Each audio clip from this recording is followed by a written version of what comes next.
Bonjour Morgane, bonjour Cyril et bienvenue dans Ils font l'actu. Bonjour à vous. Alors le M de Morgane, le C de Cyril et le M de Marie, votre maman, la fondatrice de la société MCM Emballage. Alors c'est une société familiale de mère, votre maman Marie, en fille, vous deux, et vous êtes spécialisée dans la distribution de bocaux pour la conserve alimentaire depuis maintenant 15 ans. C'est votre maman qui travaille dans ce domaine d'activité, qui a monté sa société au lieu de prendre sa retraite. Et elle a introduit la marque de bocal en verre VEC en France il y a maintenant une trentaine d'années. Et aujourd'hui, vous êtes les leaders de la distribution dans tout l'Hexagone. Alors tout le monde utilise et parle des bocaux en verre, mais est-ce que vous pouvez nous présenter le bocal en verre de la marque VEC que vous distribuez ? Bonjour, merci pour cette invitation. Effectivement, le bocal VEC, c'est un bocal iconique en fait, parce que comme vous le disiez vous-même, c'est un objet anecdotique, mais en réalité qui est complètement iconique. Le bocal VEC est le grand-père de tous les bocaux européens. C'est le plus vieux bocal créé par Johann Rek avec le pharmacien Appert qui a créé le système de l'apertisation. Donc, c'est l'ancêtre de la conserve et du process pour la conserve alimentaire. Et dans quels produits on peut retrouver ces bocaux en verre ? C'est là où on s'amuse, nous, en tant que distributeurs, parce que c'est pour tout, du sucré, du salé, des choses très traditionnelles. Ça va de la terrine, je dirais, au pot de confiture, les plats cuisinés, jusqu'en Italie, où nous travaillons également, où on a créé les panettone en vasocottura, donc cuits en bocal VEC, de telle manière à avoir des monoportions qui gardent toute leur fragrance. Alors c'est vrai que ça a été une des dernières découvertes, c'est sympathique. Donc vraiment pour beaucoup de choses, du prêt à manger. Beaucoup de chefs étoilés se le sont appropriés dans l'Hexagone, mais pas que pour servir de support. Et de la verrine, en fait, on peut faire de la Ah oui, c'est vraiment partout. Alors je le rappelle, vous êtes leader de la distribution de la marque VEC en France, mais aussi vous êtes une société d'accompagnement et de formation des professionnels. En quoi est-ce important de former des professionnels ? Pour nous, c'est fondamental, parce que c'est là le cœur de notre métier. Nous avons décidé, notre maman a décidé depuis le départ, en réalité, de faire que les gens, ce qu'on appelle chez nous les petits et moyens faiseurs, aient accès à tous les moyens, que ce soit techniques ou législatifs, de telle manière à créer leur laboratoire sans avoir peur d'affronter la création en elle-même et sans avoir peur également des contrôles qui viennent en bout de chaîne lorsqu'une fois que vous avez réalisé, je dirais, cet outil. Parce que j'imagine qu'il y a des normes qui évoluent, il y a des normes aussi bien définies. Alors, extrêmement normé. C'est extrêmement normé. Et je dirais que l'Europe est vraiment un exemple en ça. Alors, ça peut paraître lourd, mais je pense que c'est une sécurité. Et on peut faire bien les choses sont lisibles. Il faut du temps. Et je pense qu'il faut des professionnels. Et nous, on a une équipe de professionnels qui savent faire ça, qui pourront rassurer, mais très concrètement, je veux dire, c'est pas du conseil en l'air.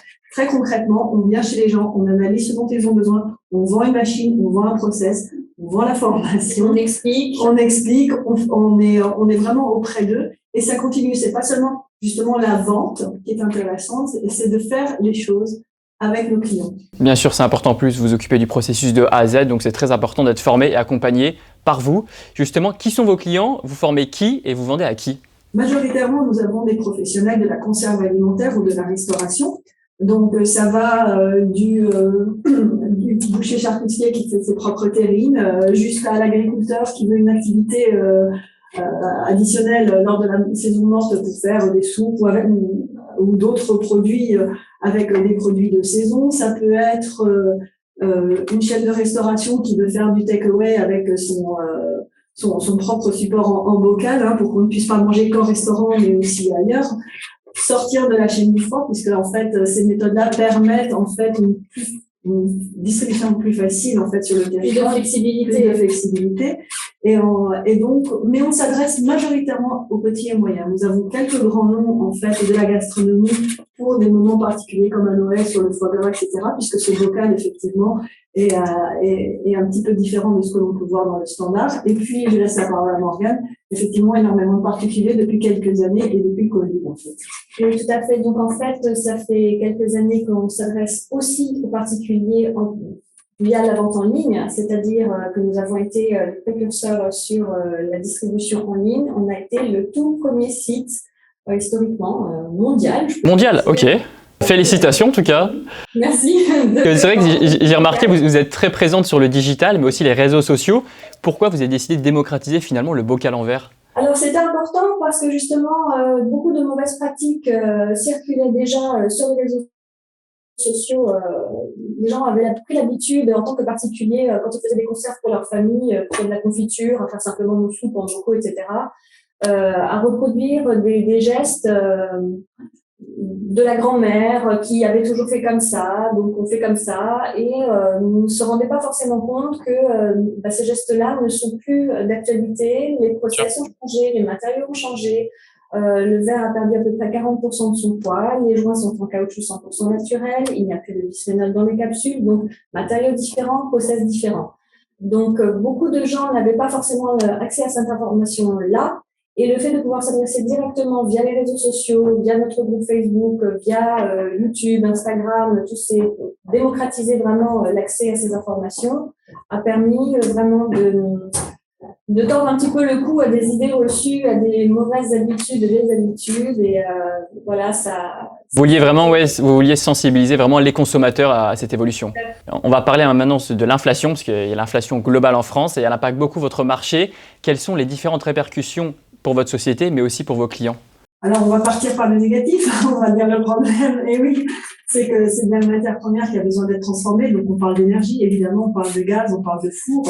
Tout ça fait que, étant énergivore, on est sur un produit qui va être impacté dans son coût, puisque le coût d'énergie va l'impacter directement. Les transports vont être impactés, puisque le coût d'essence pour transporter cette marchandise partout coûte également.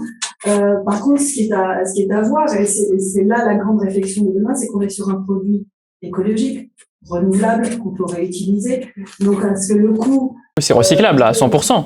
Exactement. Donc, ce qui va faire, est-ce que le coût supplémentaire va peut-être être retravaillé en pouvant réutiliser, les gens vont changer, va être recyclé, est-ce que les consommateurs vont finalement avoir le geste qu'il faut par rapport à un objet justement qui n'a pas qu'une seule vie. Donc, ça va être le côté positif. Je pense qu'on va inventer d'autres choses parce que tout n'est pas éternel, on peut pas tout produire tout le temps en masse, on le sait très bien.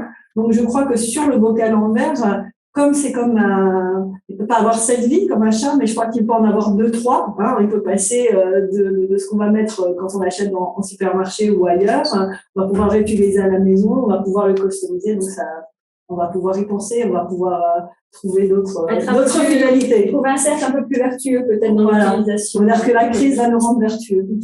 Eh bien, écoutez, merci Morgane, merci Cyril et merci aussi à Marie, votre maman, pour cette interview, nous avoir présenté MCM Emballage. Je vous souhaite bonne continuation de votre domaine d'activité bien précis. Merci à vous et je vous souhaite une bonne journée. Au revoir, merci. Au revoir.